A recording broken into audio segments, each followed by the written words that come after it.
이스라엘 선교사님 한 분이 그런 이야기를 하셨어요. 이스라엘 안에 놀라운 복음의 역사가 일어나고 있다고 하시면서 이스라엘에는 세 부류의 기독교인이 있답니다. 유대인 기독교인, 또 아랍인 기독교인, 그리고 외국인 기독교인들이 있는데 그 유대인 기독교인들이 부흥이 되고 있다는 겁니다. 그래서 로마서에 사도 바울이 예언한 것처럼 복음이 다시 유대인으로 돌아가는 일이 일어나고 있다고 지금 흥분하는 분들이 많습니다. 유대인들이 예수님을 믿고 구원받는 역사들이 많이 일어나고 유대인 교회가 또 많이 세워지고 있다는 거죠. 그런데 그 선교사님이 그러면서도 여전히 아직 기도해야 될 때구나 라고 생각이 드는 것이 있다는 거예요. 그것은 유대인 기독교인들과 아랍인 기독교인 또 외국인 기독교인들의 진정한 하나됨이 이루어지고 있지 않는 것 때문에 마음이 안타까워 하셨어요. 그래서 유대인들이 예수를 믿는다는 것만 가지고는 아직도 하나님의 역사가 온전히 이루어졌다고 하기가 어렵잖아요. 저는 옳다고 생각합니다. 진정한 구원의 역사는 단순히 예수 믿는 사람이 많아지는 데만 있는 게 아니고 그들이 정말 사랑하는가에 달려 있는 거예요. 여러분, 우리 선한목자교회가 교인 수가 많아지는 것으로 인해서 부흥이 일어나고 있고 또 하나님이 이 교회에 복을 주셨다고 말들을 합니다. 아마 예배드리는 여러분들도 느끼실 거죠. 그러나 저는 그건 아직도 진정한 기준이라고 보기가 어렵습니다. 교인이 많은 걸로 따지면 그런 사례는 많습니다. 정말 하나님의 역사구나, 이 교회가 정말 주님이 함께 하시는 예수님의 교회구나 하는 증거는 사랑의 역사입니다. 사랑하는구나. 선한목자교회가 사랑으로 소문난 교회가 되면 그러면 이제 정말 진짜 부흥이 일어난 거죠. 여러분 개인도 마찬가지입니다. 여러분이 사랑으로 소문났는지 그러면 여러분이 정말 예수를 믿은 겁니다. 그러나 여러분이 사랑으로 소문나지 않았다면, 짜증으로 소문났다면 그러면 아직도 여러분은 예수 믿었다고 장담하기 어렵습니다. 오늘 요한 사도가 사랑하는 여러분, 우리가 서로 사랑합시다 7절 말씀에 그렇게 말씀을 시작하시는데 아마 이 말씀을 여러분이 다 들으실 때 마음이 푸근하고 그리고 너무나 좋은 말씀이라고 느끼실 겁니다. 사랑하자는데 그죠? 사랑하자는 말씀처럼 듣기 좋은 말씀이 어디 있어요? 그러나 8절 말씀에 내려가면 마음이 부담이 옵니다. 그냥 좋기만 한 말씀이 아니에요. 사랑하지 않는 사람은 하나님을 알지 못합니다. 하나님은 사랑이시기 때문입니다. 이 말씀은 우리가 사랑합시다는 것과 조금 다른 뉘앙스예요. 사랑하지 않는 사람은 하나님을 알지 못합니다. 구원받은 사람이 아니라는 뜻이죠. 여러분 중에 내가 사랑하지 못하고 있는데 라고 생각되는 분에게는 탁 숨이 막힐 만한 말씀이기도 합니다. 그리고 12절로 내려가면 더 숨이 막힙니다. 12절. 우리가 서로 사랑하면 하나님이 우리의 가운데 계시고 또 하나님의 사랑이 우리 가운데서 완성된 것입니다. 하나님의 사랑이 우리 가운데서 완성되었다는 말은 우리가 사랑을 해도 하나님처럼 사랑한다는 말씀입니다. 사람의 사랑으로도 사랑하면 사랑이죠. 그죠? 그러나 요한 사도가 말씀하는 사랑은 하나님처럼 사랑하는, 하나님의 사랑이 완성되었다는 말은 하나님이 우리 그리스도인들에게 하나님의 사랑을 부어주셨습니다. 모든 사람들이지만 믿는 사람은 예수 믿는 사람이니까. 그러나 그건 아직도 하나님의 사랑의 완성이 아닙니다. 하나님의 사랑의 완성은 우리도 그 하나님처럼 다른 사람을 사랑하게 될 때, 우리 예수 믿는 사람들이 하나님처럼 다른 사람을 사랑하게 될 때 비로소 하나님의 사랑이 완성되었다는 거예요. 그렇게 할 수 있을까요? 아니, 사람의 사랑으로 사랑하는 것도 쉬운 일이 아닌데 하나님처럼 사랑할 수 있을까요? 그래서 오늘 말씀이 의외로 어려운 말씀처럼 들립니다. 말씀이 우리를 굉장히 부담스럽게 하는 말씀이에요. 그러나 요한 사도가 이 말씀을 하려는 의도는 우리를 힘들게 하고 부담스럽게 하려는 것, 하나님처럼 사랑하세요 라고 우리에게 명령하시는 것이 아닙니다. 요한 사도가 말씀하려는 핵심의 의도는 예수를 믿으면 누구나 다 하나님처럼 사랑하게 된다는 것을 말씀하려는 겁니다. 혹시 여러분 중에 하나님처럼 사랑하지 못하고 계신 분들은 오늘 수지 맞은 날입니다. 여러분들을 하나님께서 하나님처럼 사랑하게 하셔서 하나님의 사랑을 완성시키신다는 겁니다. 여러분들이 그렇게 사랑하게 된다는 거죠. 여러분들은 그럴 준비만 하고 계시면 됩니다. 여러분, 사랑하라는 것은 명령으로 되는 일이 아닙니다. 사랑하라고 그래서 사랑이 되는 게 아닙니다. 사랑해야지 결심한다고 해서 사랑이 되는 것도 아닙니다. 사랑은 되어져야 되는 거예요. 그냥 사랑이 되어져야 되는 거지 결심해서 되는 것도 아니고 명령해서 되는 것도 아닙니다. 그래서 요한 사도는 사랑을 하나님이라고, 하나님이 사랑이시라고 그렇게 말씀하고 있는 거예요. 사랑은 하나님이 우리 가운데서 역사하셔야 되는 일입니다. 이것을 사랑의 부흥이라고 그렇게 표현하는 겁니다. 여러분, 하나님처럼 사랑하게 되는 것은 사랑의 부흥이 내 속에 일어나는 거예요. 그래서 여러분은 전혀 사랑할 수 없는 사람인데 사랑을 하게 되는 겁니다. 성령의 역사가 임하고 부흥이 일어나면 사랑의 부흥이 함께 옵니다. 여러분, 성령을 체험하고 방언도 하고 예언도 하고 각양 능력도 행사하는 일들이 벌어지게 될 때 이것이 진짜 하나님이 하신 일인지 아닌지는 그 드러나는 기적과 같은 일들, 여러 은사들을 보고 아는 게 아니고 사랑을 보고 분별하는 겁니다. 결국은 그래서 그 사람이 사랑의 사람이 되었다면 그러면 그건 정말 성령님의 역사예요. 그러나 그것 때문에 교만해지고 그것 때문에 남을 비판하고 그것 때문에 욕심을 부리고 그러면 그건 하나님의 성령의 역사가 아닌 겁니다. 16절 말씀에 사랑 안에 있는 사람은 하나님 안에 있고 하나님도 그 사람 안에 계십니다. 사랑으로 아는 거예요. 이게 진짜 하나님의 역사인지. 진정한 사랑은 하나님에게서 오는 겁니다. 우리에게 있지 않아요. 9절 10절 말씀에 하나님의 사랑이 우리에게 이렇게 드러났으니 자기 아들을 보내어 우리의 죄를 위하여 화목제물이 되게 하신 것입니다. 도대체 사랑이 뭐지요? 사랑이 도대체 뭘 사랑이라고 하는 거지요? 하나님께서 지옥에 갈 수밖에 없는 죄인인 우리를 구원하여서 하나님 자녀 삼으시려고 당신의 독생자를 우리를 위해 대신 보내셔서 십자가에 죽게 하신, 이게 사랑이라는 거예요. 그러니 여러분, 사랑한다면 이렇게 사랑해야 사랑한다고 말하는 거죠. 이 사랑은 하나님으로부터 온 겁니다. 그래서 우리가 사랑이 뭔지를 알게 된 거예요. 이런 사랑을 불같은 사랑이라고 표현하는 겁니다. 아니, 지옥에 갈 수밖에 없는 우리를 구원하려고 당신의 독생자를 죽게 하신 이런 사랑이 진짜 불과 같은 사랑이죠. 그런 사랑을 우리가 받고서 이제 우리가 사랑을 알게 된 겁니다.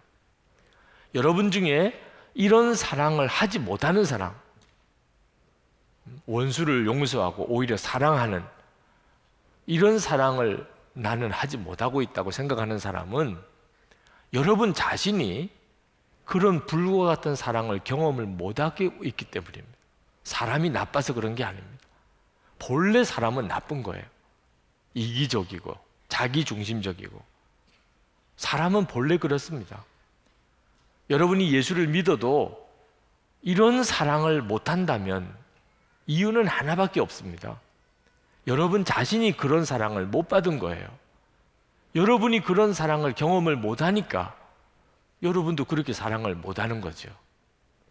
그래서 여러분이 알아야 됩니다. 십자가의 복음, 하나님의 사랑을 들어서 아는 게 사랑을 체험한 게 아니라는 거예요. 여러분들은 다 예수님의 십자가의 복음을 적어도 여러 번 들으셨을 거예요. 하나님이 죄인인 우리를 사랑하셔서 예수 그리스도 독생자를 보내주시고 십자가에 죽게 하시고 우리를 구원해 주셨다. 아니, 귀에 못이 박도록 들었잖아요. 하나님은 우리를 엄청나게 사랑하셔서 그렇게 하셨다. 다 들어 아시잖아요. 그런데 나는 다른 사람을 사랑을 못해요. 그 말은 들어서 아는 거지 실제로는 아직도 그 하나님의 불과 같은 사랑을 여러분이 경험을 못한 겁니다. 여러분, 음식을 하나 먹어도 뜨거운 음식을 이렇게 먹으면 그냥 사람이 견디지 못해서 이 사람이 뜨거운 거 먹었구나 하는 걸 알 수 있잖아요. 불과 같은 하나님의 사랑을 내가 내 속에 받았다면, 그렇다면 주위 사람들이 다 압니다. 그 사람 속에서 드러나는 하나님의 사랑 때문에 저 사람이 진짜 예수를 믿는구나, 저 사람 속에 하나님의 불같은 사랑이 임했구나 하는 걸 알게 돼 있어요. 오늘 요한 사도가 하나님은 사랑이시라고 말씀합니다.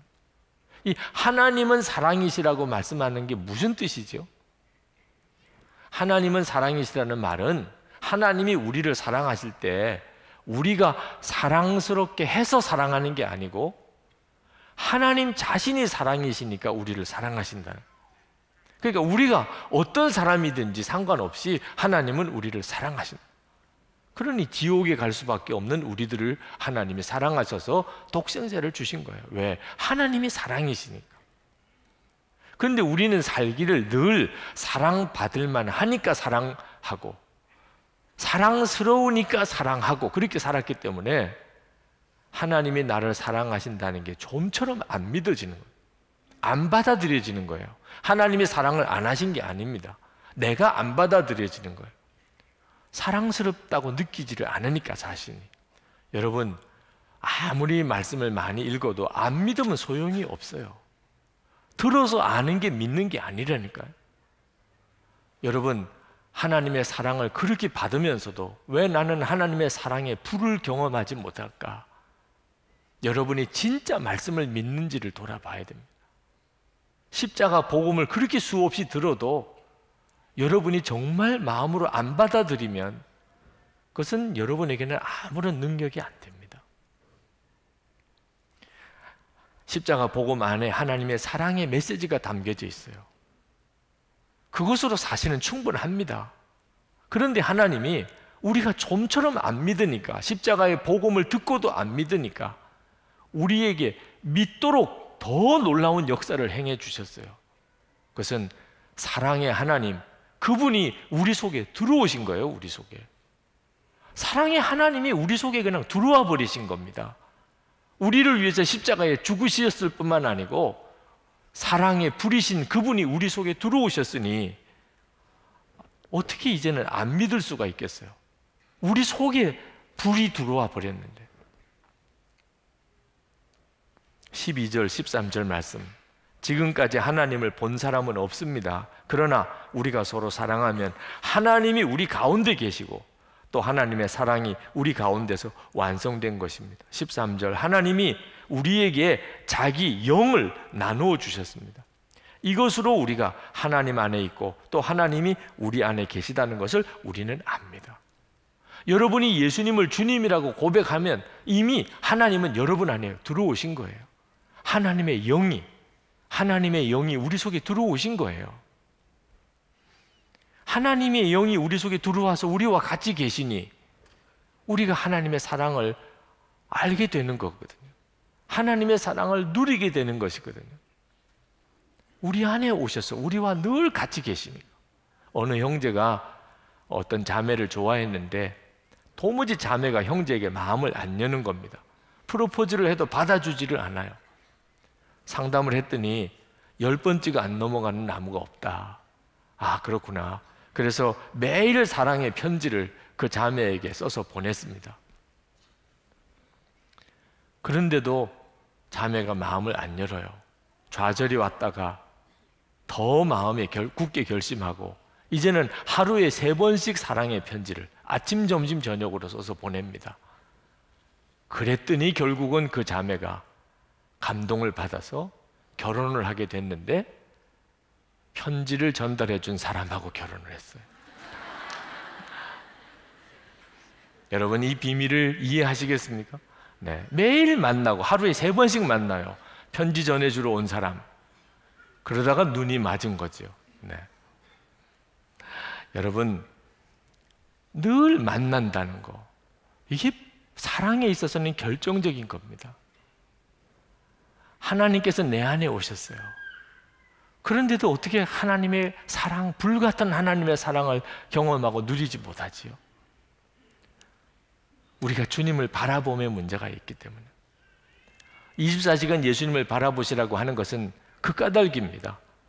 우리 주님이 우리 속에까지 들어오셨는데, 우리를 위해서 십자가에 죽으셨을 뿐만 아니고 우리 속에까지도 들어오셨는데도 아직도 하나님의 사랑을 경험을 못해요.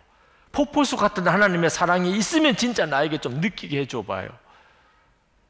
왜 그렇지요? 여러분이 여러분 자신을 한번 돌아보세요. 주님 바라봄의 문제가 있는 것입니다. 정말 예수님이 내 안에 오셨다는 사실을 믿고 주님을 바라봄의 문제가 있는 거예요. 예수님이 우리 속에 오시면 반드시 사랑의 사람이 됩니다. 사랑해야 된다가 아니고 사랑의 사람이 돼요.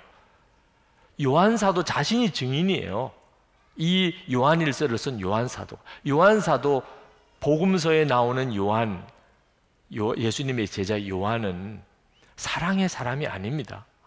그는 예수님의 사랑을 독차지하려고 끊임없이 예수님의 사랑을 갈망하던 사람이긴 했어요. 그러나 그가 사랑이 많은 사람은 아닙니다. 그는 우레의 아들이라는 별명이 있어요. 한성질 하는 사람. 대단히 무서운, 성질이 대단한 사람이었어요. 그랬던 요한이 요한서신에 보면, 요한복음이나 요한서신을 읽어보면 그가 계속 사랑을 이야기합니다. 사랑의 사도가 됐어요. 무슨 일이 벌어졌죠? 요한이 사랑하려고 결심을 해서 그렇습니까?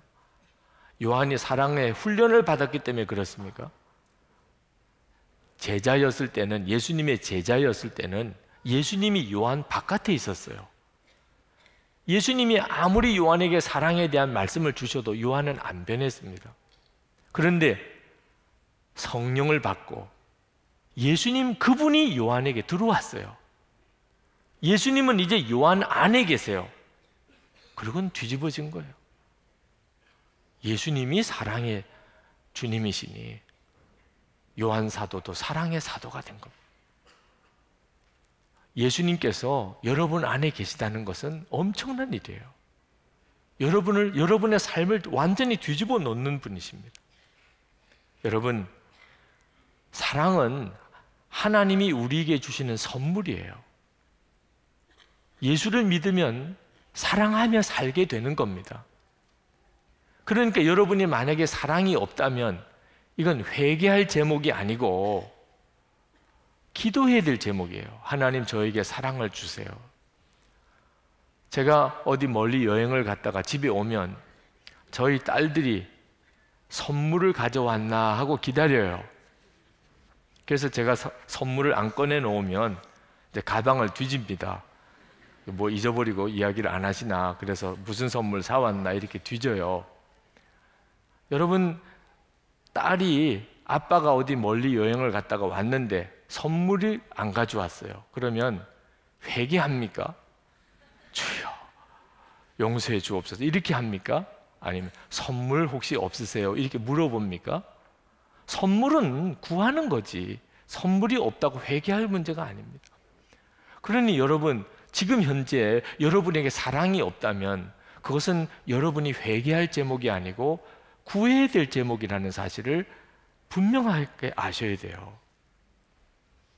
고린도전서 12장 31절에 너희는 더욱 큰 은사를 사모하라. 내가 또한 제일 좋은 길을 너에게 보이리라. 이게 지금 사랑을 이야기하는 거거든요. 더욱 큰 은사를 사모하라, 구하라는 거예요. 여러분, 사랑이 없다면 사랑이 없다고 괴로워하고 그것 때문에 회개하고 지금도 사랑해야 되겠다고 결심하고 결단하고 그렇게 하는 게 아니고, 사랑이 없다면 하나님 저에게 사랑을 주세요. 사랑을 주셔야 된다고 주님이 주시겠다고 하셨고, 예수님 자신이 사랑이시니, 하나님이 사랑이시니 제가 사랑하게 해주세요. 이 기도를 해야 될 제목이랍니다. 여러분에게 지금쯤 한번 묻습니다. 여러분, 여러분의 인생 가운데 뭐가 가장 중요하세요?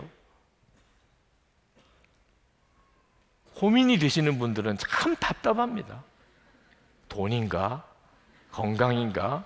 성공인가? 아이들이 대학 가는 건가? 애들이 시집장가 잘 가는 건가? 아니, 아직도 그렇습니까? 그러니 여러분들 가운데 사랑의 열매가 안 맺어지는 거예요. 여러분들이 아직도 마음에 사랑이 제일이라고 이렇게 여기지를 않는 겁니다. 여러분에게 무엇이 가장 중요합니까? 사랑이지요, 사랑. 이렇게 되면 당연히 사랑을 구하게 됩니다. 여러분, 기도 안 해보셨어요? 돈 달라고도 해봤잖아. 하는 일 잘 되게 해달라고도 기도했잖아. 아이들이 바로 마음 잡게 해달라고 기도도 했잖아요. 건강 달라고도 구했잖아요. 별의별 기도 제목을 다 기도했잖아요. 사랑 달라고 기도했습니까? 사랑 달라고 기도해 본 적이 있습니까? 얼마나 되셨습니까? 최근에 사랑을 달라고 기도한 적이 얼마나 되십니까? 우리가 사랑하지 못해서 회개해야 될 게 혹 있다면 사랑을 기도하지 않은 거, 왜? 그게 가장 중요하다고 여기지 못하고 돈은 중요하고 성공도 해야 되겠고 건강도 필요하고 자녀들도 잘 됐으면 좋겠고, 그런데 아직도 내게 있어서 가장 중요한 건 사랑이야, 이렇게 깨닫고 구하지 않은 것은 회개해야 돼. 사랑 중요하다고 내가 여기지를 않으니까 사랑에 불이신 주님이 내 속에 들어오셔도 역사를 못 해주시고, 나는 불이 내 속에 들어왔는지도 느끼지도 못하는 거예요. 월남전 참전했다가 귀국한 어느 장교가 아내를 만날 걸 생각하니까 그렇게 좋더래요.